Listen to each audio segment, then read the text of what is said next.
भारत एक कृषि प्रधान देश है और कृषि के साथ साथ भारत में पशुपालन का भी बहुत अधिक महत्व है। कृषि और पशुपालन का कार्य एक दूसरे के समानांतर चलता है तथा दोनों एक दूसरे से जुड़े हुए हैं। किसी भी किसान का मुनाफा बढ़ाने में पशुपालन सहायता करता है।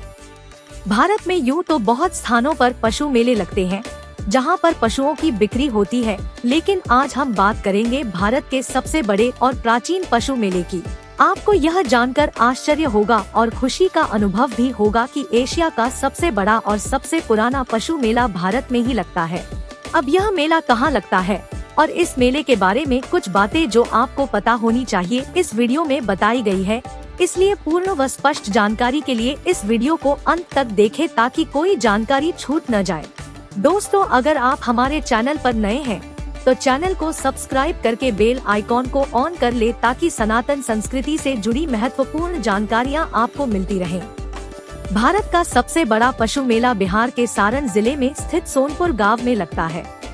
इस मेले को सोनपुर मेले के नाम से विश्व भर में जाना जाता है तथा क्षेत्रीय लोग इसे हरिहर क्षेत्र मेला और छत्तर मेला के नाम से जानते हैं।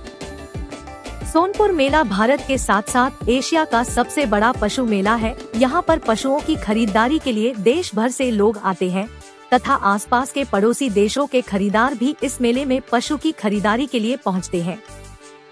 ये मेला बहुत प्राचीन समय से यहाँ पर लगता है। इसका स्थान गंगा तथा गंडक नदी का संगम क्षेत्र है। जहाँ पर ये दोनों नदियाँ मिलती हैं, वहाँ पर यह मेला लगता है और इन दोनों नदियों का मिलन सोनपुर गांव में होता है। ये मेला बहुत पुराने समय से लगता आ रहा है, इसलिए बहुत सी ऐतिहासिक घटनाएं भी इसके साथ जुड़ी हुई है। बिहार की राजधानी पटना, जिसे पहले पाटलिपुत्र के नाम से जाना जाता था, 300 ईसा पूर्व स्थापित मौर्य साम्राज्य के समय में चंद्रगुप्त मौर्य के अधीन था। चंद्रगुप्त मौर्य द्वारा हाथी तथा घोड़ों की खरीदारी सोनपुर मेले से की जाती थी, जो कि इस मेले से जुड़ा बड़ा ऐतिहासिक तथ्य है तथा इस मेले को ऐतिहासिक दृष्टिकोण से महत्वपूर्ण बनाता है। इसके अलावा मुगल साम्राज्य के समय में अकबर ने भी इस मेले से हाथी घोड़ों की खरीदारी की थी। माना जाता है कि प्राचीन समय में मध्य एशिया से भी खरीदार इस मेले में आते थे। आज भी सोनपुर मेले में घोड़ों और अन्य जानवरों की खरीदारी आकर्षण का केंद्र रहती है।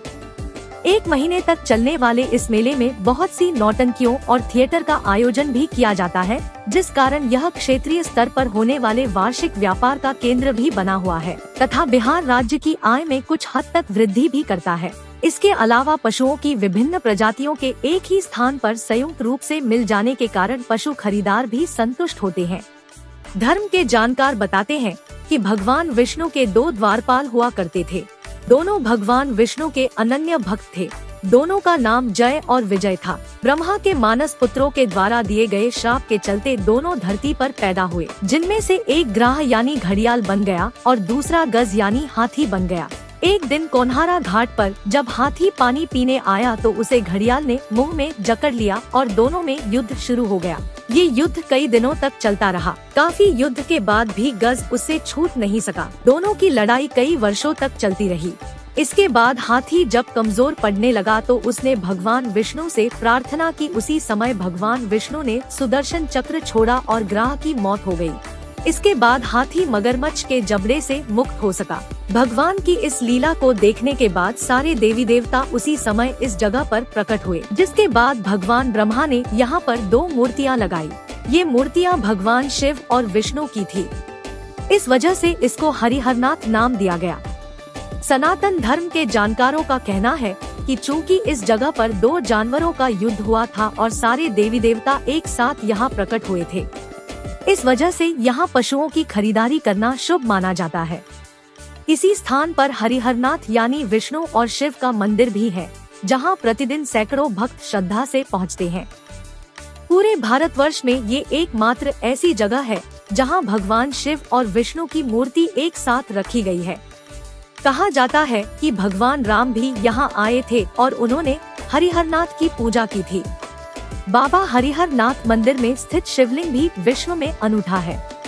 यह पूरे देश में एकमात्र ऐसा शिवलिंग है जिसके आधे भाग में शिव और आधे में विष्णु की आकृति है। मान्यता है कि इसकी स्थापना 14,000 वर्ष पहले भगवान ब्रह्मा ने शैव और वैष्णव संप्रदाय को एक दूसरे के नजदीक लाने के लिए की थी। सोनपुर में शैव, वैष्णव और शाक्त संप्रदाय के लोग एक साथ कार्तिक पूर्णिमा का स्नान और जलाभिषेक करते हैं। देश विदेश में ऐसे दूसरे किसी पौराणिक शिवलिंग का प्रमाण नहीं है जिस पर जलाभिषेक और स्तुति से महादेव और भगवान विष्णु दोनों प्रसन्न होते हों। गंगा गंडक के तट पर स्नान और धुनी का महत्व कई पुराणों और श्रीमद् भागवत गीता में भी बताया गया है। सोनपुर मेला कार्तिक पूर्णिमा पर स्नान के बाद शुरू होता है। एक समय इस पशु मेले में मध्य एशिया से कारोबारी आया करते थे और यह मेला जंगी हाथियों का सबसे बड़ा केंद्र था। मौर्य वंश के संस्थापक चंद्रगुप्त मौर्य, मुगल सम्राट अकबर और 1857 के गदर के नायक बाबू वीर कुंवर सिंह ने भी सोनपुर मेले से हाथियों की खरीदारी की थी। सन 1803 में रॉबर्ट क्लाइव ने सोनपुर में घोड़े का बड़ा अस्तबल भी बनवाया था। इसके अलावा सिख धर्म के गुरु नानक देव के यहाँ आने का जिक्र धर्मों में मिलता है और भगवान बुद्ध भी यहाँ अपनी कुशीनगर की यात्रा के दौरान आए थे। ऐतिहासिक गजगरा युद्ध की भूमि सोनपुर में विश्व प्रसिद्ध सोनपुर मेला अब पशु मेला की जगह थिएटर मेला बनकर रह गया है। यह मेला अपने आप में बहुत खास है क्योंकि कई सारी अलग चीज लोगों को आकर्षित करती है। 2 दशक पहले हाजीपुर के कोन्हारा घाट से सारण के पहलेजा घाट तक फैले सोनपुर मेला घूमने में पर्यटकों को 3 से 4 दिन लग जाते थे। हर साल हजारों विदेशी पर्यटक मेला देखने आते थे। कहा जाता है कि इस मेले में सब कुछ मिलता था, लेकिन अब सरकार के वन्य प्राणी कानून के कारण कई प्रजाति के जानवरों की बिक्री पर रोक लग जाने से अब मेले की रौनक कम हो गई है। लेकिन सोनपुर मेला आज भी एशिया का सबसे प्राचीन और बड़ा पशु मेला कहा जाता है।